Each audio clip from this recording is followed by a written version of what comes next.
When you close your eyes and picture Antarctica, what do you see? Probably lots and lots of ice, with maybe a few penguins sprinkled in.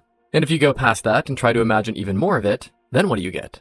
Likely even more ice. After all, the continent alone accounts for 90% of the Earth's total glacier ice, and in some places, it is miles or kilometers thick. To many, Antarctica has always been like this, and will presumably always remain like this. However, that's not actually correct, as once upon a time, not only did Antarctica have less ice, but it was instead a world of lush greenery, highly bizarre animals, and owner to a rather tragic ending, making it in all senses a lost world. While Antarctica is today known as the loner of the 7 continents, sharing no natural borders, it used to be much more social, in a sense, being located higher up and closer to other continents. In fact, for a good chunk of history, it was actually connected to the rest of the world, as for millions of years it was stuck to South America and Australia, or at the very least had land bridges, with them allowing many walks of life to use Antarctica as a stepping stone throughout time, including the dinosaurs.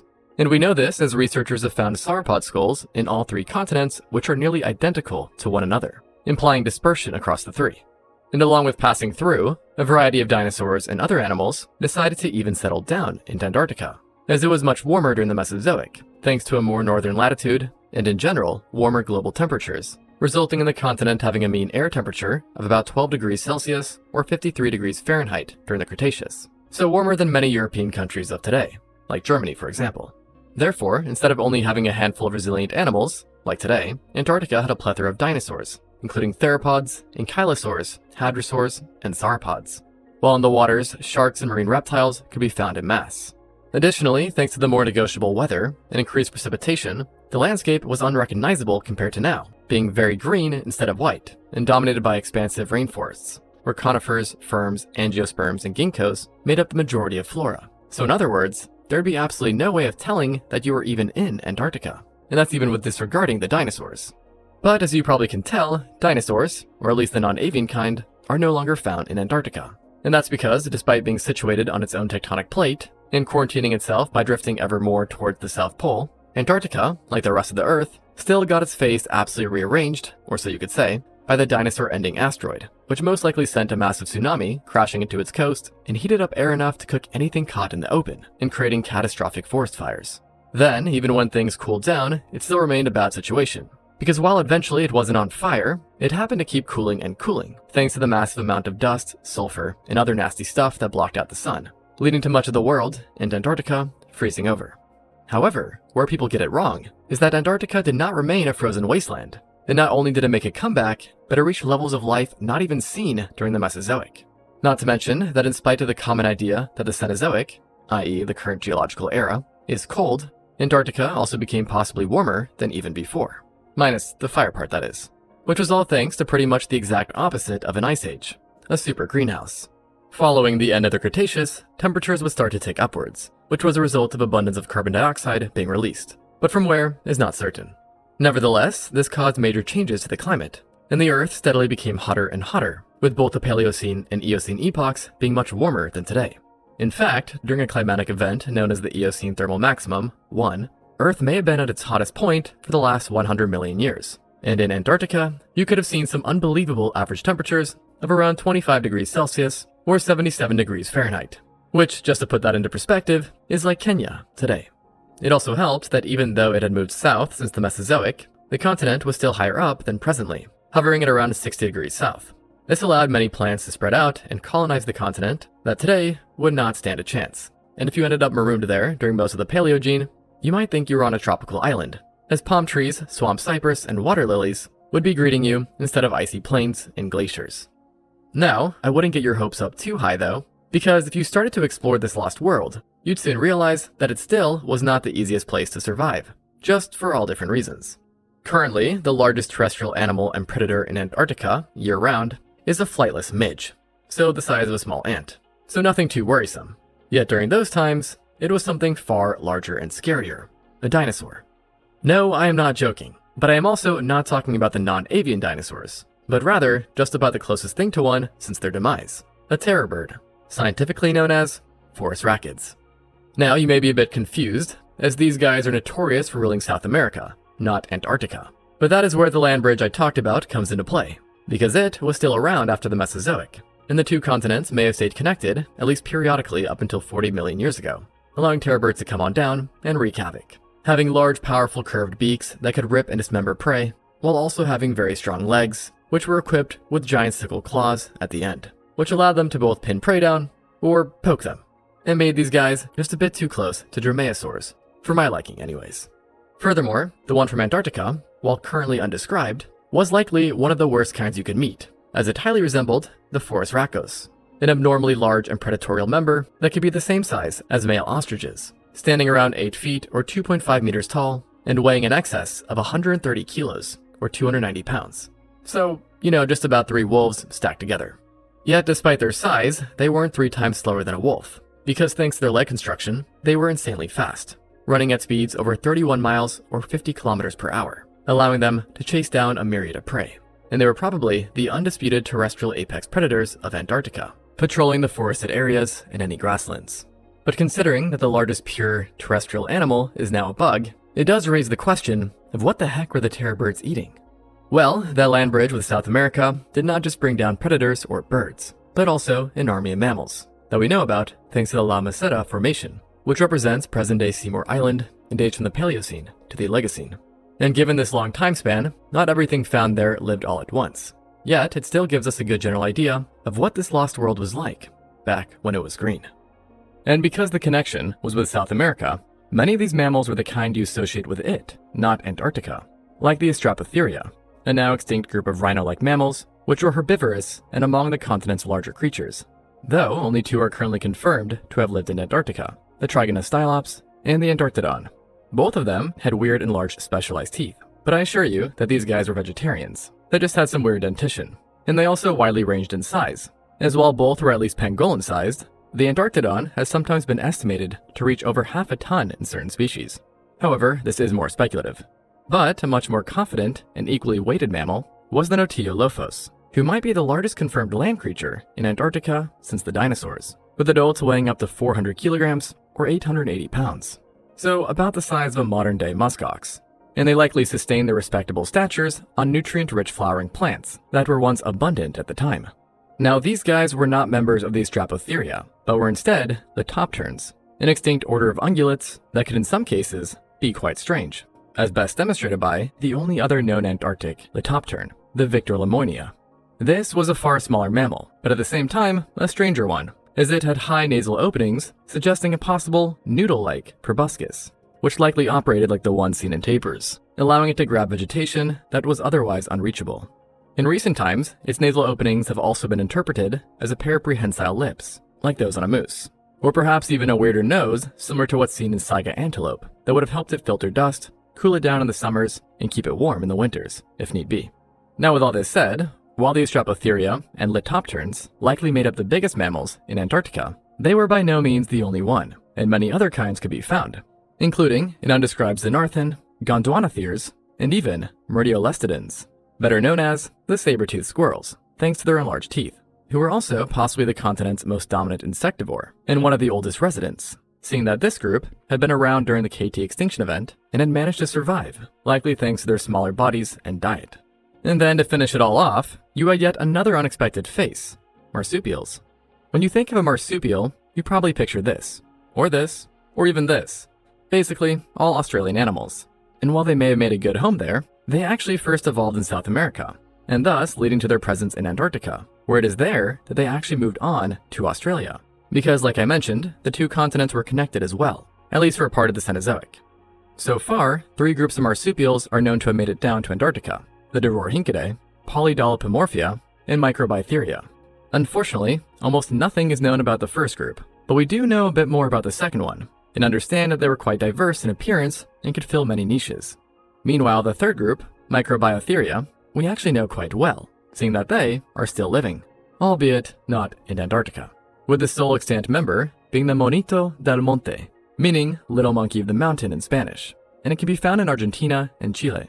Interestingly enough though, these guys are more related to Australian marsupials than its fellow South American ones. But that's besides the point. With the real point being that marsupials and many traditional ancient South American mammals are what largely made up the Antarctic environments, and thus supplying more than enough food for their terror bird overlords. And it wasn't just bird that mammals had to watch out for, as another carnivore made these lands home too, and the waters for that matter. which is one that you would never imagine in Antarctica today: crocodiles, or at the very least, some kind of crocodilian. For a long time, paleontologists have guessed that crocs lived on the continent, given its land bridges and previous temperatures. But they never actually found anything conclusive until the discovery of a giant osteoderm dated to some time in the Eocene that exactly matched those seen in both living and extinct crocodilians. Therefore, we know it was a croc, but what kind is uncertain. But what we do know is that it was a giant, as the osteoderm in question was about the size of one you'd expect to find on a 23-foot or 7-meter long croc, so about 15% bigger than the largest saltwater crocodile ever recorded, and about 35% greater than the average one. So this would technically give the crocodiles the title of the largest predators on land, if we were including semi-aquatic creatures. Furthermore, they were likely opportunistic ambush hunters that dominated freshwater environments, potentially inhabited brackish and even saltwater too, kind of like how the saltwater crocs can today, which would have of course brought them into contact with many mammals, and made sure that you could never remain completely safe when you went for a drink, especially since its large size meant that absolutely nothing was completely off the menu. And interestingly, but perhaps not surprisingly, evidence shows that this mysterious reptile was not alone, as other fossils located not so far away imply that there were also crocodiles in the area that were more specialized, namely possessing piscivorous diets. But again, not much else is known about this croc either, though it does tell us that when Antarctica was green, virtually every animal could expect to be eaten by a crocodile at some point, and this included a very familiar face, who is actually the only animal I've brought up so far that still lives in Antarctica: penguins. Now, we typically pair these guys with the cold, so it may come as a surprise that they were still around back when Antarctica was much warmer. And it was in the heat that penguins actually got their start, as they probably evolved off the coasts of warm Australia and New Zealand around 60 million years ago, and then made their way to Antarctica, where they then thrived. And if the continent is considered a penguin paradise today, then it was an absolute penguin heaven back then, because now only 2 penguin species call Antarctica their full-time permanent homes. Yet during the Paleogene, this number was more like 16, with each one being a bit different from the last. Yet it wasn't just the numbers that were surprising, but also their diversity in size, as prehistoric penguins were absolute units, with 3 of the 16 species being what scientists call giant penguins. Presently, the largest penguin on Earth is the emperor penguin, which can be 100 pounds or 45 kilos and stand at a maximum of 4'11" or 1.5 meters, which is definitely impressive and all, but is still an absolute small fry compared to 2 of the ancient giant penguins, specifically Anthropornis and Palaeodyptes.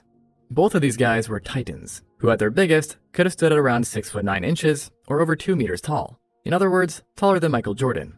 And they were heavier too, thanks to their robust builds and blubber, with adults weighing 108 kilos or 238 pounds. And the Palaeodyptes could be even bigger, weighing 116 kilograms or 256 pounds. So in other words, we're talking about a penguin larger than a jaguar. So you already know being slapped by one of these guys most likely hurt. And they were also pretty nifty in the water, likely being able to hold their breaths for over 40 minutes, and thus allowing them to wreak havoc on squid, fish, and krill. Now you might be thinking, why were they so big? And the answer is that it's thought their giant sizes may have been for energy conservation purposes.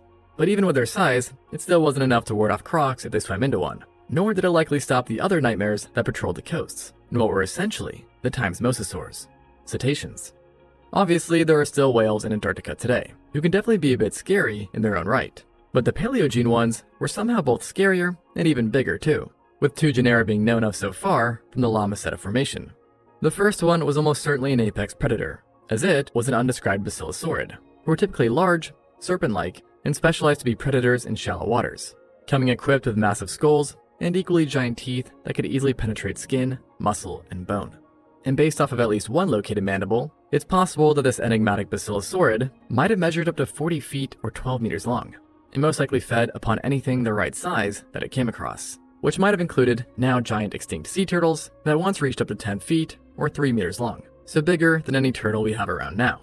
And while not as predatory as the basilosaurid, you also had the Lanocetus swimming around too, a whale who visually could be even more terrifying, as its remains imply that it was absolutely colossal.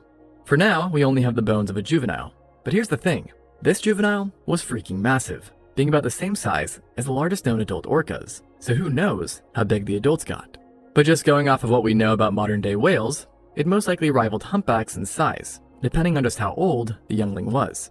And this is terrible news, as these guys were likely much more bloodthirsty than humpback whales, despite though also being baleen whales. You see, back in the day, baleen's actually still had teeth, and this extended to Lanocetus, who could use them for raptorial behavior or to help trap prey as it suction fed, since its facial construction was a bit like that seen in modern-day beaked whales. There's also a chance that it was a hybrid predator, both hunting and using suction feeding, leading to a very diverse diet where almost nothing was safe, which is only further emphasized by its presence in both river deltas and the open ocean. So given its size, it could have snacked on a variety of fish, penguins, cephalopods, and even sharks. And actually, lots and lots of sharks. Because opposed to today, prehistoric Antarctica had an exhausting list of sharks. I mean, it was in some ways the Australia of the Paleogene. And so some of the groups you could find included requiem, goblin, gulper, carpet, kitefin, longnose, school, seven-gill, six-gill, hound, poor beagle, smoothhound, sand, angel, and saw sharks.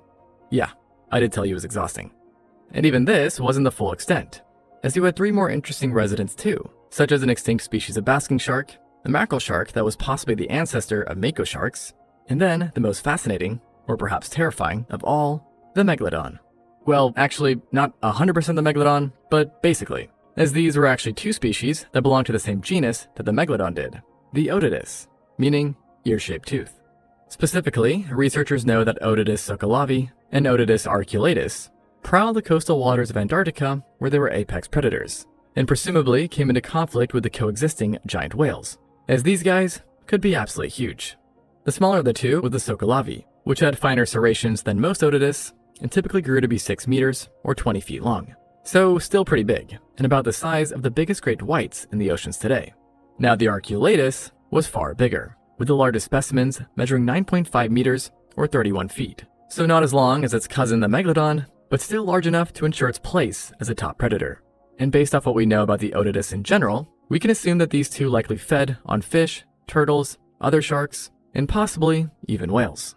Their presence, along with the rest of the sharks, made prehistoric Antarctica's waters deceitfully deadly compared to now, and a chaotic place for penguins, and really anything else that called the waters home. But penguins weren't the only birds that had to live on edge, as a huge amount called the area home. And bird success in Antarctica, through the Paleogene, actually tells of an interesting story, as some paleontologists believe that it was actually here that the first modern bird ever evolved, the Vagavus. Now, this bird never made it out of the Mesozoic, but its presence on the continent represents just how important Antarctica was for bird evolution. What's more is that some also think that birds mainly survived in Antarctica following the asteroid, and thus possibly explaining their large numbers and high diversity. And thus far, we know that falcons, ibis, albatrosses, and petrels were all present at the time. Plus, you also had the strangest bird of them all, who happens to be the only one now extinct, the Disornis. It was a member of the Pelagornithidae family, who were hard to miss thanks to their odd teeth, or at least what looked like their teeth, as these birds in truth did not have any teeth at all, but rather bony projections from their jaws which just looked like them, and gave them a rather freakish appearance. It also didn't help that most of the members of this family were massive, Disornis included, with an estimated wingspan of about 16 and 20 feet, or 5 and 6 meters. So just akin to the wingspan of a small plane. Or if you prefer pterosaur analogies, it was about the same size as a pteranodon. Not to worry though, because in spite of its appearance and size, the Disornis was a bit of a softie, literally, with its fossils being abnormally fragile, which in life most likely kept it restricted to just hunting fish and cephalopods, which it did by skimming the surface of the waters and sniping any unfortunate prey that was too close to the surface. And there you have it. Before the ice, Antarctica was a chaotic but vibrant world full of strange and terrifying animals, which leads us to our final question. Where did they all go?